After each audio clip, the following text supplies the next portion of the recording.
acompañándote está Gustavo Farquharson aquí con nosotros, delegado del INADI en Salta. Ustedes lo conocen, nos ha visitado afortunadamente muchas veces y esta vez lo hemos convocado porque hay un tema que nos preocupa, efectivamente, si el Estado es justamente quien más discrimina, ¿no? Quien más reproduce estos estereotipos que terminan generando, bueno, ustedes ya saben todas las consecuencias que trae la discriminación lamentablemente y que las hemos palpado y las hemos vivido en nuestro país, ¿no? ¿Cómo estás, Gustavo? Bienvenido. Gracias, Mabel, por invitarme. Bueno, contame a ver cómo es esto de que el Estado, efectivamente, según el INADI, es quien lamentablemente no reproduce, como decíamos, estos esquemas de discriminación, ¿no? Sí, la verdad que la experiencia nos remite a pensar eso en función del año pasado y las principales consultas y denuncias tienen que ver con situaciones que se dan en la administración pública, en el Estado. ¿Estamos hablando de provincia o provincia? Sí. Probablemente en otras provincias sea similar. Yo me remito al trabajo que tenemos desde la delegación y principalmente se han dado situaciones en hospitales, en centros de salud, en escuelas, en comisarías, en oficinas públicas en general, donde no se brindan derechos, hay barreras a la hora de acceder a ciertos servicios que el Estado debería garantizar. Y lo que siempre decimos, Argentina es un país de avanzada en materia legislativa.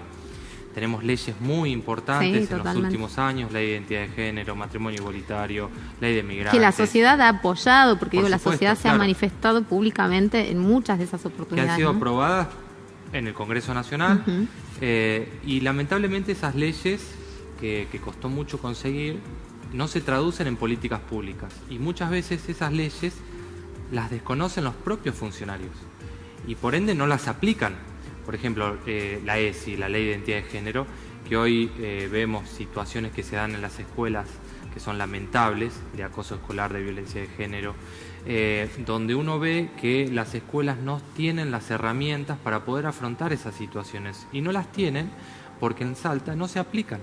No se aplica la ESI por prejuicios, básicamente, se desconoce, la ley Micaela tampoco.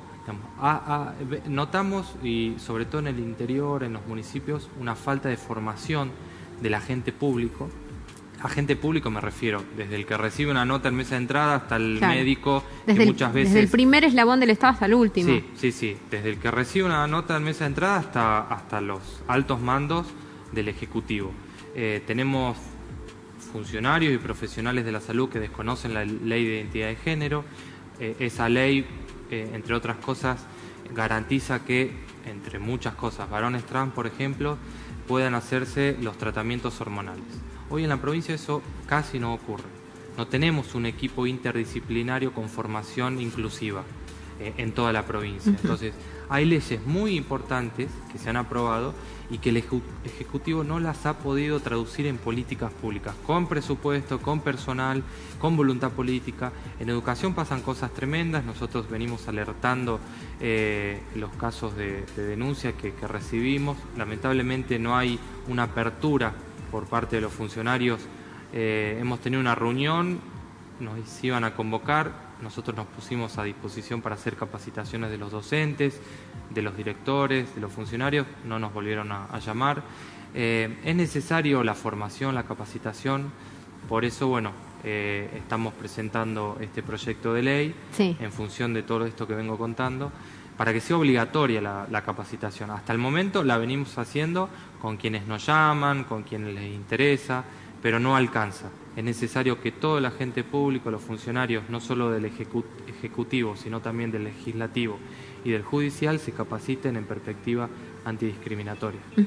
¿En qué ejemplos, claros, le podemos citar a la gente donde se pueda presentar un caso de discriminación, por ejemplo, en un hospital? Vos recién dabas algunos casos ligados justamente a la salud pública o dentro del ámbito de la educación. Ya el solo hecho de no dictar la ESI es también avalar esta suerte de discriminación. Sí, avala situaciones que podemos prevenir, porque la ESI ha permitido detectar casos de abuso. Claro. Entonces, negarse a brindar la ESI es inentendible. Yo creo que hay mucho prejuicio a la hora de aplicarla. Hay una concepción antigua de que a adolescentes o niños no hay que hablarles de ciertos temas. Y hoy los niños y los adolescentes con internet saben mucho más que los adultos. Sí, sí, sí. Están en contacto con situaciones que los adultos desconocen. Entonces la ESI es fundamental para el docente, para el alumno, para los estudiantes, para los adolescentes. Como prevención de muchas Sí. situaciones, no solamente de lo que puede llegar a ser una situación de acoso, de abuso sexual, Sí. sino también de una planificación, ¿no? En Brinda relación a además, su sexualidad, Mabel, claro. dependiendo la edad que estos niños y o adolescentes tengan. Brinda además un acompañamiento en la construcción de la identidad de las personas. En conjunto también con la ley de identidad de género, que son dos leyes muy importantes.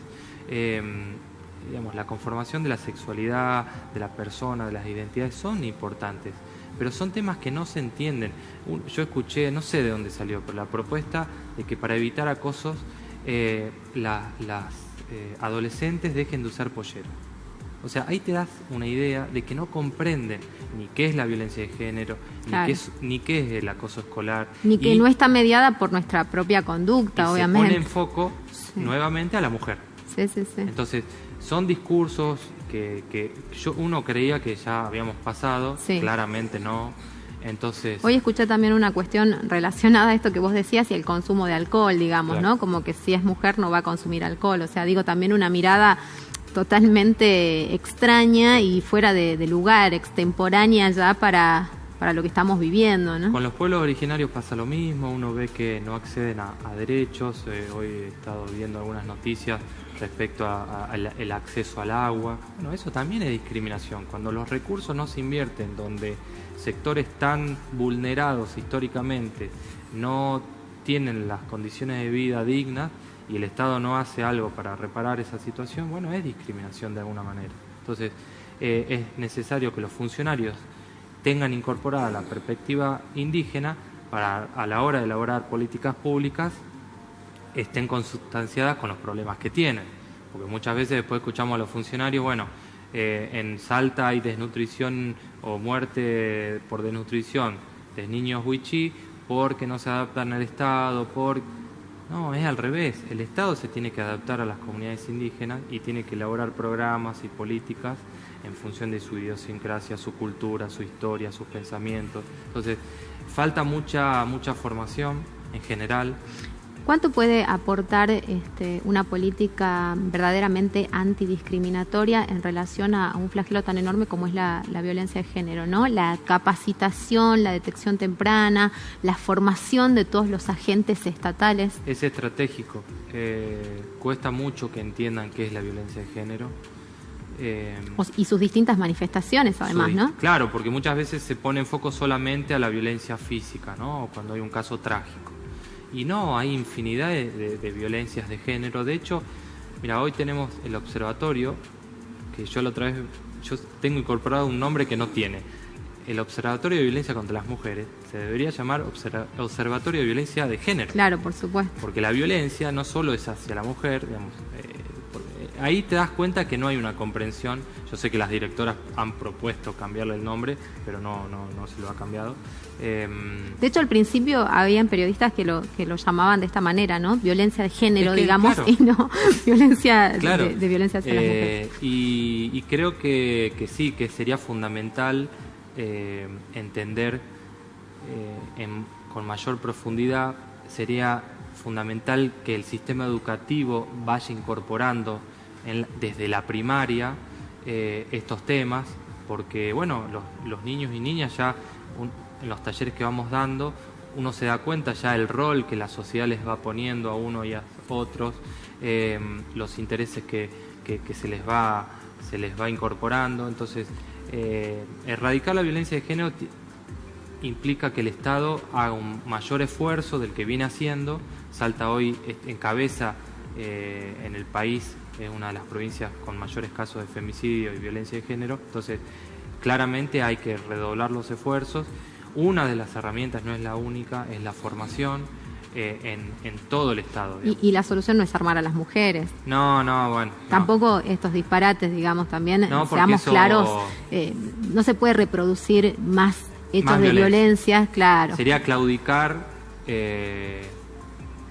Entendemos el hartazgo, obviamente, ¿no? Porque me imagino que ya hay mucha gente que está cansada de que todos los días aparezca en Argentina una mujer asesinada por este tipo de situaciones. Las propuestas no pueden surgir en función del dolor. O sea, muchas veces hay propuestas que uno ve en Argentina que surgen del dolor. Y el dolor es comprensible. Ahora, uno y quienes tienen responsabilidades públicas tienen que estar por encima de ese dolor. Por supuesto, por supuesto. ¿Qué pasó con el tema de las llamadas al 168? Aumentaron, la verdad que fue una herramienta importantísima para el INADI en todo el país. Fue un acceso y una apertura que nos ha permitido llegar a mucha gente. Si bien teníamos el 0800, que es un número largo que nadie recordaba, sí, el 168 es mucho más accesible. Hemos tenido récord de llamadas y consultas en esa línea que continúa, por supuesto.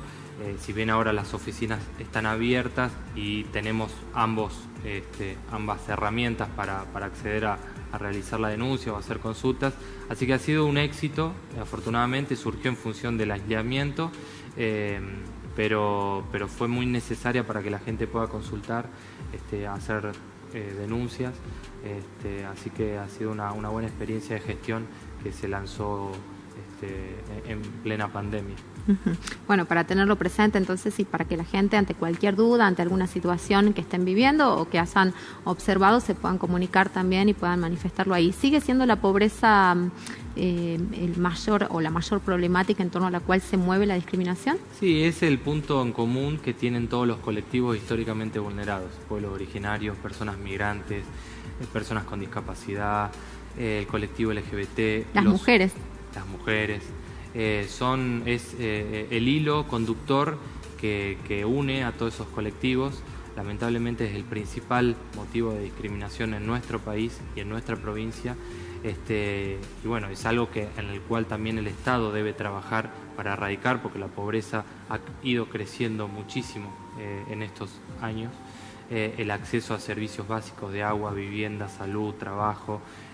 La verdad que son situaciones que une a todos los colectivos que llegan al INADI, tienen un sinfín de estas problemáticas.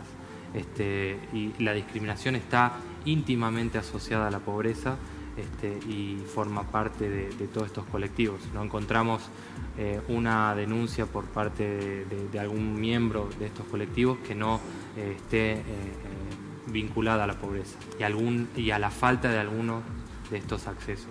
Entonces, sin duda que construir una sociedad sin discriminación implica también, por supuesto, que bajen los niveles de pobreza y mejorar los accesos a los servicios básicos, ¿no? Que la gente tenga mejores condiciones de vida. Seguro que sí. Gustavo, muchísimas gracias. Gracias a vos. Gracias por acompañarnos, que estés muy bien, que tengas una excelente tarde. Pausa, ya volvemos.